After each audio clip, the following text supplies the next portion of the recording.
dumaan ito ng Chief of Police Director. Puro commander ng death squad yan. I thought there was no existence. Trabaho ng pulis yan.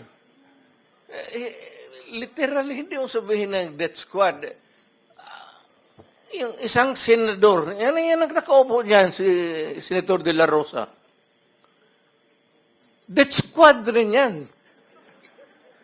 Because they were police directors handling the controlling crimes in the city. So, pag sinabi mong death squad, it's a very loose term na ginagamit mo lang parang gano'n isili. Lahat yan sila, ito, si Danao, ayan o. Nagdadasal kasi sa kasalanan niya siguro. Magkano bang, ilan bang pinatay mo? Dumaan yan.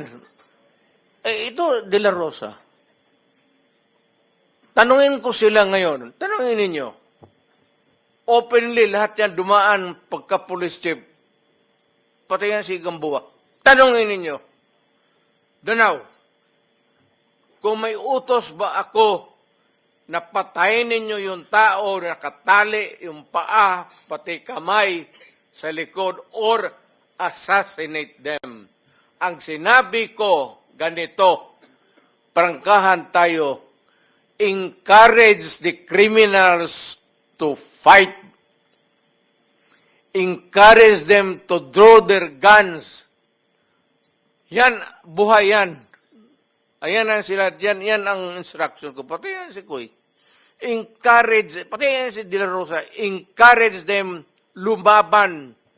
Pagka lumaban, patayin ninyo para matapos na ang problema ko sa siyudad ko.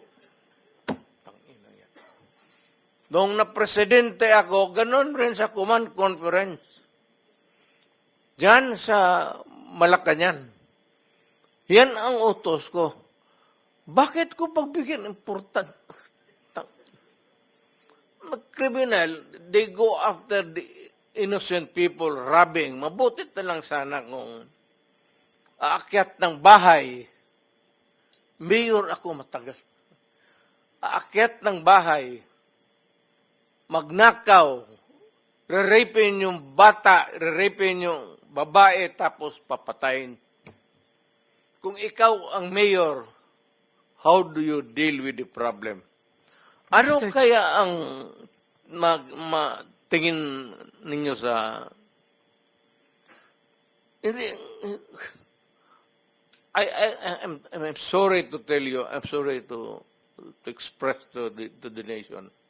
Unforgiving ako. Hardliner. Alam nila yan. Pati pulis alam nila. They are not ready siguro to talk about it. Sinabi ko yan sa mga pulis. Putang ina kayong mga pulis. Pag pumasok kayo dyan sa droga, kayo ang mauuna.